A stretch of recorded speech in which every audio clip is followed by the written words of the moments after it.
Todd, good morning to you. Good morning, Michael, and thank you for having me on. It's a pleasure. First of all, you're a Southlander, yeah? Yes, I grew up in Southland, actually all over Southland. My dad was a primary school principal, so we moved around various rural communities in Southland before we finally moved to Invercargill, where I went to high school. And what school did you go to? James Hargest High School, Michael. Yeah. Oh, that's the co-ed school there, isn't it? The state's co-ed school. Yes, that's correct, yeah. And a big school, I think. It's got a roll of over 1,000. Yeah, quite large. I obviously haven't been back there lately, but I do know it has 2 campuses now, so it it's changed the school system where kind of high schools took over intermediate schools, and a lot of places across New Zealand, it picked up some extra facilities, and so it's quite a large school. And Todd, you sound young. How young are you? I'm 48, Michael, so not that young. You're young to me. Well, thank you. Experience, Michael, that's what you've got, experience. Good on you, mate. You're a politician already. Now, okay, tell me, what's your background? After you left school? Yeah, how did you get to where you are? Very, very good question. So obviously, yes, as I said, high school in Invercargill, then like a lot of Southlanders decided to go to university, and obviously the natural choice was to go up the road to Dunedin, so I completed a degree in law at the University of Otago.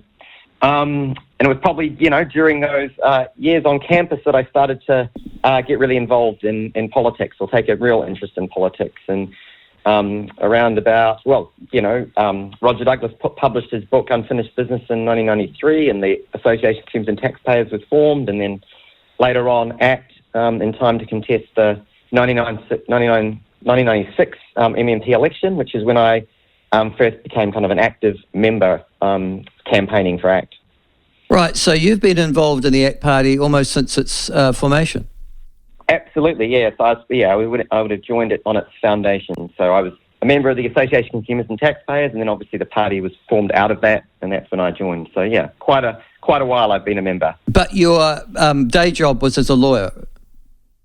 Actually, no. After I completed law, so finished my law degree in 1996, I actually went and worked for ACT New Zealand for a few years. So from 1997 to 2000, I moved to Auckland and worked for the party. So as a field officer, so actually out, meeting with members out in the countryside or the towns, and helping organise the party. And then what did you do after you left that job? What have you been doing for the last 20 years, Todd? Well, that's a great question. So, I went back briefly, actually did become a lawyer in Dunedin, and worked for Judith Abercur for just under a year, and then moved into communications when Catherine Isaac took over the presidency of ACT, and again was then involved in a number of kind of election campaigns, working more in the campaign headquarters, you would say, for the 1999 election, 2002, 2005, and then I moved overseas in 1996, Michael, so I moved to Australia to kind of pursue some other career opportunities. So that's where I've been for the last 17 years, working in corporate Australia. Oh, okay. So you've landed back in New Zealand as a result of COVID, or as a result of this? As a result of this. I'm actually, still talking to you from Australia, Michael. So I was obviously over last weekend, went through the list selection process, but I've had to return just to finalise some work commitments, and then I'll be coming over in a few weeks permanently. Right. Now, it says Southland by Todd Stephenson are you intending to reside in Invercargill? No, I'm going to be residing in Queenstown, Michael. So a couple of years ago, that's in the Southland electorate as well. Yeah. Yes, the Southland electorate's now quite large. Obviously, it takes up the Wakatipu Basin, actually right down to the outskirts of Invercargill and across the Tianao, yes. But no, I'll be in Queenstown. Okay, all right.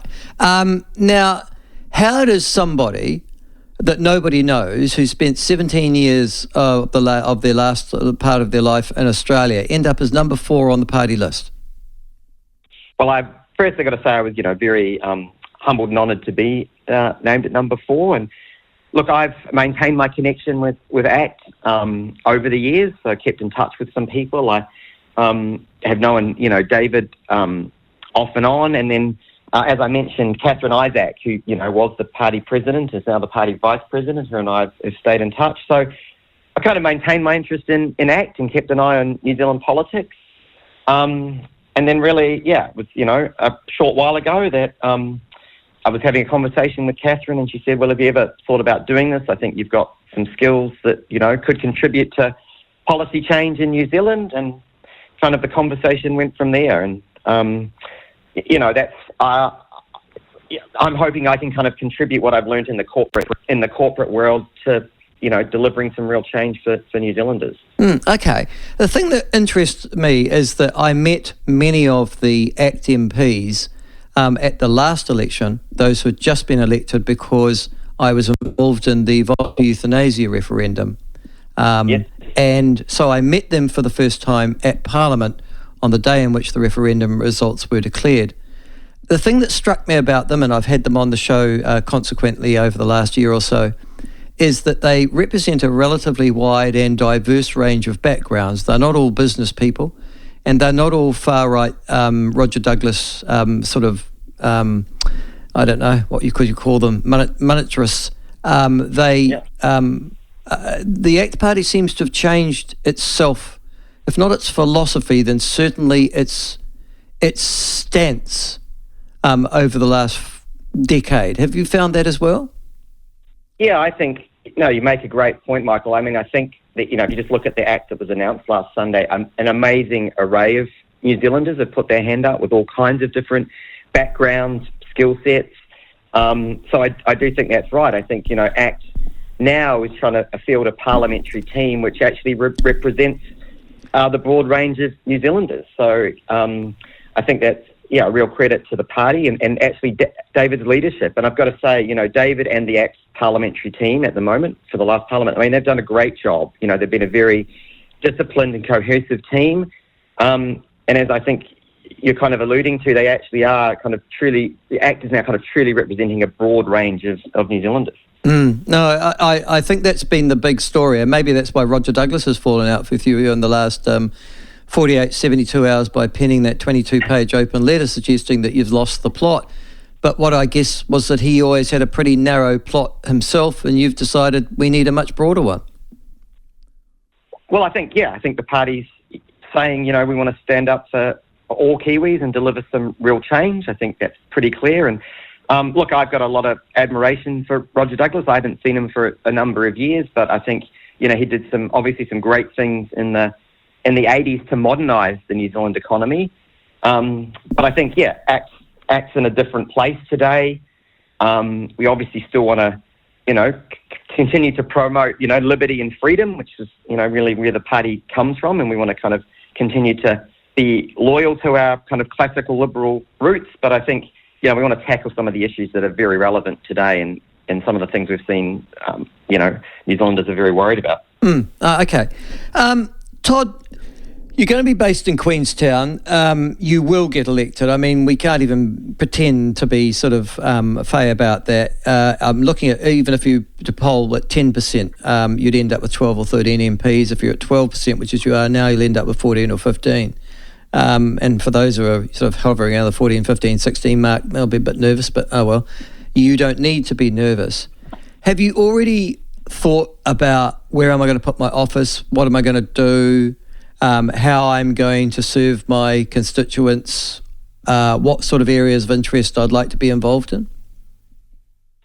So there's a lot of questions in that, Michael. But yeah, I mean, I'm moving to Queenstown because all my family are either in Queenstown or Invercargill or Te Anau. My partner and I built a house there. He and I built that a couple of years ago. So we're lucky enough to have a residence we can move to.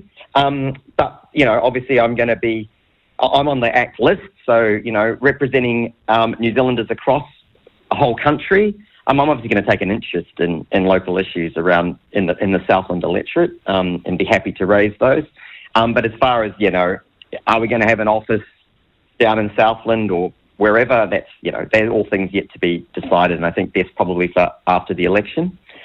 As far as the issues I'm concerned about, I mean, again, I will do whatever, David thinks my skills can be deployed to. I mean, I'm I'm interested in a wide range of issues. I'm working kind of in the healthcare sector currently, but I have, obviously a bit of a legal background. So again, I'm open to serving wherever David thinks appropriately, but deploying my skills to actually get some things done, Michael. No, I understand that. As I look through the list of ACT, and the thing that immediately strikes me is how it doesn't strike me. Normally, if I look at a list, there's a desire to have big names, names that are well known in the New Zealand public, names that have succeeded, whether it's in sport, business, politics somewhere else, or they're an activist or something like that. As I look through this list of ACT, it strikes me, and that's what strikes me about your caucus as well, as being normal, just full of normal New Zealanders. Do you get that feeling as well? Absolutely, Michael. I think what ACT has done, and under David's leadership, has taken a deliberate decision to actually create a team. And so actually looking for people with diverse backgrounds and skill sets that can actually come together and work as a team. And I know it's a bit strange in politics to, not always you think about it as a team kind of team discipline, team sport, but it is. And you actually need to be able to leverage all the different skills. And I think the other thing about ACT is, I don't think people, if you're standing for ACT, it's not a career, right? I think, you want to come in, you want to do something, but it's no expectation you're going to be in Parliament for multiple terms. So I think they've done a great job at actually putting together a team that actually hopefully can deliver some real change for New Zealand. Somebody's just made a comment to me online. If ACT want to succeed, their candidate shouldn't mention their association with the odious Douglas and Prebble, says Dave. That is true. I remember when I was running New Zealand First campaign in 1996 as their campaign manager, we just dangled in front of people the thought that ACT could get into power, and Roger Douglas and Richard Prebble were obviously sort of the monsters under the bed. Then Rodney Hyde managed to drive the party down even further after Richard Prebble. And David Seymour's done a wonderful job of resurrecting ACT, primarily because he doesn't strike one as the extremist as the three I've just mentioned there. Is the Labour Party are already deciding that they're going to attack National through you? So the way of getting people to vote for Labour is to say, look who National's aligning with.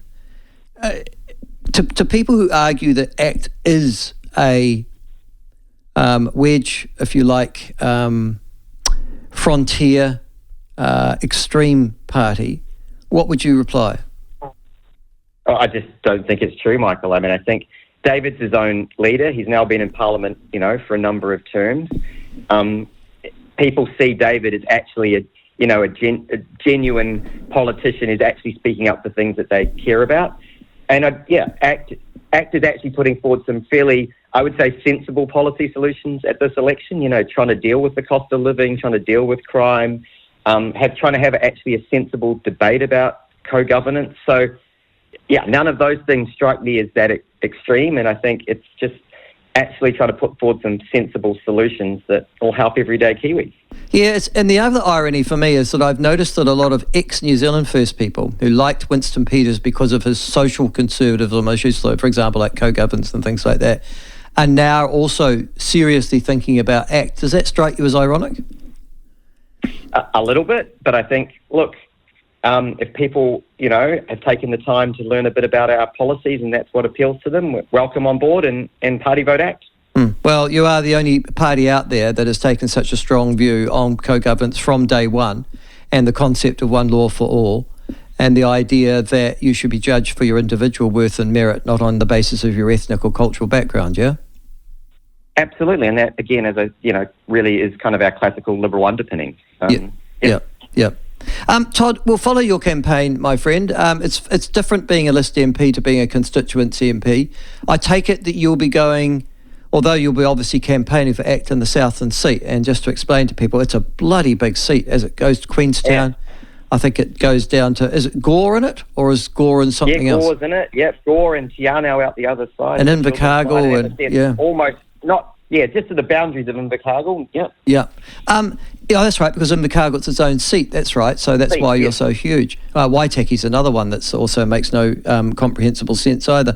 But nevertheless, we'll follow your campaign, but although you'll be going around obviously promoting ACT in those areas, as a list MP, does that mean that you'll also be employed to do campaigning throughout the country? Yeah? Absolutely, and I'll be talking to, the ACT campaign team, and happy to kind of go wherever they think I can best be deployed. But yeah, happy to travel around and talk to anyone. My path into politics was very much like yours. So I ended up as a creature of the party, working at Parliament for the National Party, and then as a sort of a National Party apparatchik, ended up as an MP. So you do start, if you like, I guess, if you do get elected into, well, you will, Todd. You will. You will get, I think probably you'll start on the ground running, won't you? Because you know what the environment looks like. Yeah. It's a little while since I've been around the Beehive in Wellington, but I do have a fair idea. I mean, I think the other thing really is I want to bring my corporate experience, Michael. Look, corporate companies are very good at kind of aligning people on an objective and a strategy and then actually delivering on that strategy. And something that's concerned me over the last little while in New Zealand is you've got a government that actually can't deliver. And so that's some of the experience I'm hoping to be able to bring. All right. Todd, lovely to talk to you. Very best of luck. And we'll catch up with you in the near future. Thank you for joining us. That's Todd Stephenson. He is, the really interesting thing is that a lot of political commentators have said the ACT Party list is quite brutal in the sense that it's brought people like Todd Stephenson and given them Andrew Hoggard's another one at number 5, the former Federated Farmers Chair. He's been brought in at number 5 ahead of existing members of Parliament. Antonia Modkova is another one. She's coming at 12, again ahead of existing MPs. But, at the end of the day, they're obviously looking for a skill set, and it's up to you to decide whether or not that skill set is your skill set.